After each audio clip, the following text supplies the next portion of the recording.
What if you suddenly woke up in a dead world? How would you react? How would people around you react? And why is the apocalypse relevant today? I'm a zombie survival expert, so I hope I can give you some answers. But first, do you know what a zombie is? Zombies are fictional undead creatures. They hunger for human flesh. They want to devour the living. They are infected and infectious.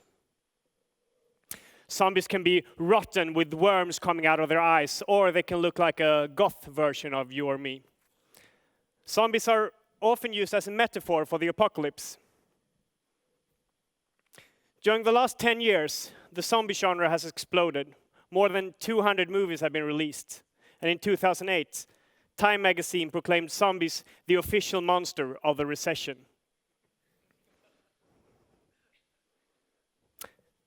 In other words, zombies and the apocalypse is the new black. My own passion for zombies started with a modern classic, Dawn of the Dead by George Romero. I was watching it for the 20th time with my childhood friend Gustav, and this time we started speculating. What would happen if the zombies actually came, as in the movie? Would we survive? Would we have enough food stored in our cupboard? I remember Gustav Googling the nearest weapon shop in Uppsala where we lived back then, while I was checking the available stock of crowbars in hardware stores. You know, the crowbar, the best ever weapon against zombies. What started as a joke between Gustav and me developed into something else. I began to ask people around me what they would do if the zombies came. And those who didn't think I was a total nutcase actually gave me some pretty interesting answers. I found out that often they based their survival strategies on real-life experience on handling difficult situations. So in 2011, I got the idea to start a course on how to survive the zombie apocalypse. I expected maybe some metalheads like myself, some role-playing nerds, and some scary prepper kind of person, survivalist with camo outfits. But I clearly underestimated the demand. Almost 200 people signed up for this course, and they wanted to learn more about the end of the world and zombies, of course.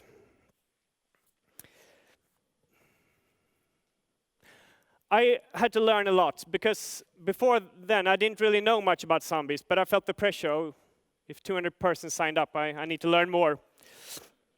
So I started to learn about survival techniques, zombies, the apocalypse, religious versions of the apocalypse, and doomsday preparations, and behaviors in crisis. But I also learned that there's a thirst in our society for discussing the end of the world, with or without zombies. This interest in the end of the world is not new, though. In almost all religions and cultures, there's some kind of living dead creature as well as some kind of apocalypse. But in these stories, there's also hope in the apocalypse. There's a life after. There's something better, more pure after the apocalypse. There's hope. And I think there are two main reasons for this apocalyptic trend. Through the media, we constantly see and hear about apocalyptic scenarios, natural disasters, pandemic threats, economic crisis, and climate change. And all these noise, all these mentions, we start realizing that maybe the world is not getting better. Maybe we live in a world where the apocalypse is possible. Another reason for the trend, I think, is emotional. Like, we often feel like zombies. We go to work, do as we're told, go home, we eat, watch TV, sleep, and repeat. You recognize this pattern? We try to fill the emptiness in our lives by consuming things we don't really need. There's a general feeling that our true selves can't really blossom in this world. Everything feels complicated, and we don't feel a part of the whole. After the apocalypse, though, we believe our true selves can emerge. We can start from scratch and be the people we really want to be. Have you ever thought about how media covers disasters? It's like they presume that in disasters we become crazy savages. It's like some kind of social Darwinistic nightmares where crowds plunder, pillage, and rape and only care about themselves. Sudden ruptures in everyday life, it makes a good story. No? It sells in 3D and IMAX. And that's what it's all about. Do you know what a typical zombie movie looks like? Have you seen any zombie movies? Yeah? A man wakes up. Yes, it's always a man. The world is silent. The world has ended. The man sees other people, but there's something wrong with them. They mourn, they attack, and there's all kinds of zombie chaos. Other survivors go crazy, and there's disaster and fires and smoke and destruction everywhere. Our man hooks up with a group of survivors. They hide somewhere and get besieged by zombies. And then there's tension in the group. There's always one who doesn't feel included and go bananas. They all die. Or in a little bit more optimistic movies, one or two manage to escape to an uncertain future. The end. A cliche based on chaos and panic, but it sounds familiar, doesn't it? Media and Hollywood feeds us with this picture of disasters. On the other hand, we have researchers. They give us another scenario. One of the most common myths about crisis behavior is mass panic. In reality, panic is rare. Instead, people tend to go slack and lose awareness. We tend to stand still and don't really know what to do. The journalist Amanda Ripley describes what she calls the survival arc in her book, The Unthinkable: Who Survives When Disasters Strike and Why. In the survival arc, there's 3 phases that most of us go through in disaster. First, there's denial. It's when we refuse to see what's happening. And denial can also take the form of delay, which can be fatal. Did you know that during 9/11, it took almost 6 minutes for people to get to the emergency stairs? The people who survived. Instead, they organized their desktops. They finished writing emails, talked by the water coolers, or tried to call their families. Such a reaction is normal. It has to do with that we're creatures of habit, and we can't really handle the unthinkable. The second phase is deliberation. It's when we've understood that something is wrong, but we don't have the behavioral pattern to deal with it. This is when others become important. We need others for confirmation and support. And the third phase is the decisive moment. It's when we take action. So this is the survival arc. Denial, deliberation, and the decisive moment. And most people go through these 3 phases when facing a disaster or a rupture in everyday life. Another myth about human behaviors in crisis is that we become like savages, In reality, people behave civilized. We tend to follow the role we have in a certain situation. Role fulfillment. We act as expected. There have been experiments when they pumped smoke into movie theaters in order to see how people react. And most people don't leave as long as others stay in the theater. We are so focused on why we are there that we don't pay attention to possible threats. Another common myth is that we become more egoistic and don't care about others. When Hurricane Katrina hit New Orleans in 2005, the media report was about looting and violence. The rescue teams, the soup kitchens, and the general movement of solidarity were not reported on. People got together because the only thing they had left was each other. In these situations, we build communities. We need each other. Do you remember the typical zombie movie I told you about? Yeah? Here's another story. A person hears about the disaster and then faces it. Or faces it first and then tweets about it.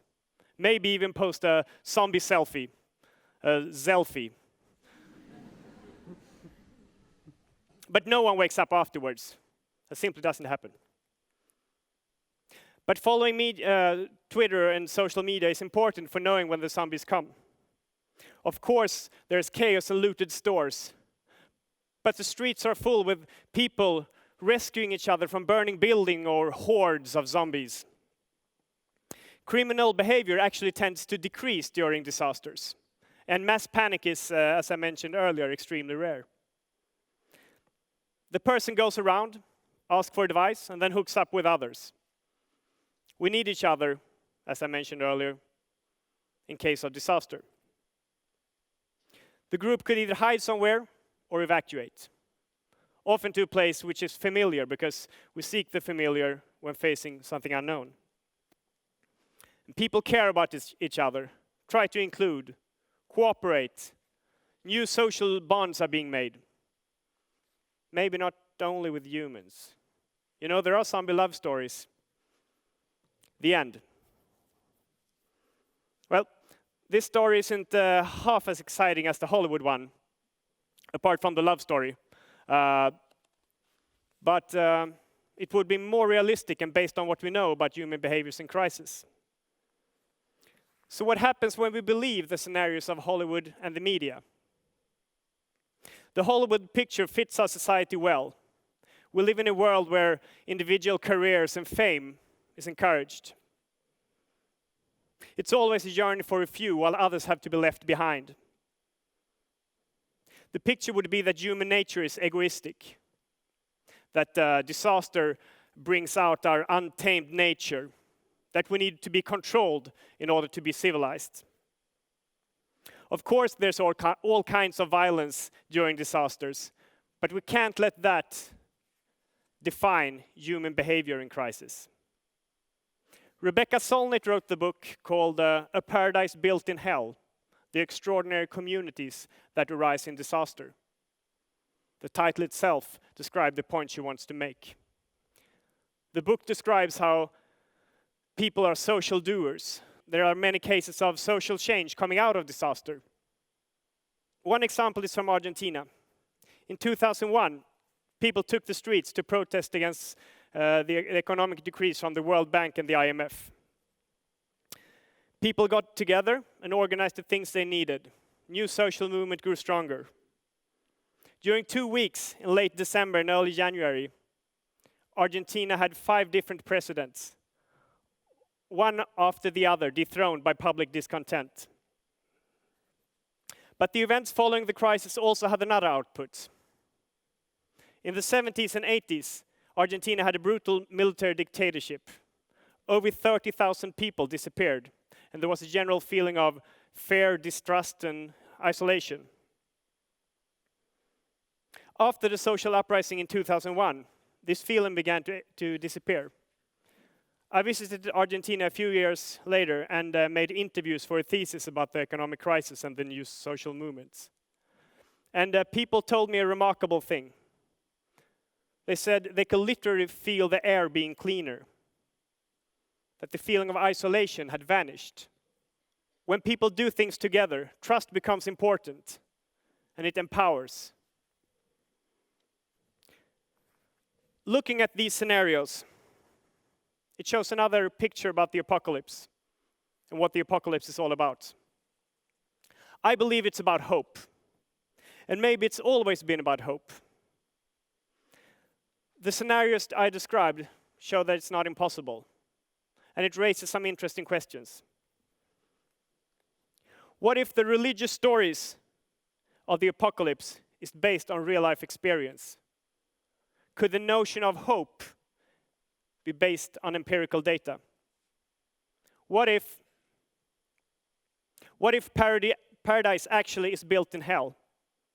As a zombie survival expert, I know there are some kind of expectations on this kind of speech, you know. What do we do in order to survive when the zombies come? And I'm going to give you 4 rules, so listen carefully now. Exercise, rule number 1. Everyone who saw the movie Zombieland knows that cardio is rule number 1 for survival. You have to be able to run fast, to lift heavy objects and jump from rooftop to rooftop in order to escape the zombies. So there are no excuses anymore. Go to the gym. Rule number 2, love thy neighbors. In disasters, it's rarely people who wear badges or uniforms who save others. It's everyday people like you and me who are first and last in disasters. So take care of each other. Cultivate resilience. In disasters and afterwards, attitude matters. If we believe we can influence what happens to us, and if we find purpose in good and bad experiences, we have better chances of surviving and recover from disasters. Number 4, create communities. We need to organize. We need to learn to organize ourselves and the people around us in order to make quick decisions when it's important. Or as lead character of The Walking Dead, Rick Grimes, puts it, the things I did, the moves I made, I justified it by saying it was for the good of my family. But really, I was overlooking the most important part of survival in this world, community. So these are the 4 rules. Exercise, love thy neighbors, cultivate resilience, and create communities. And one last thing.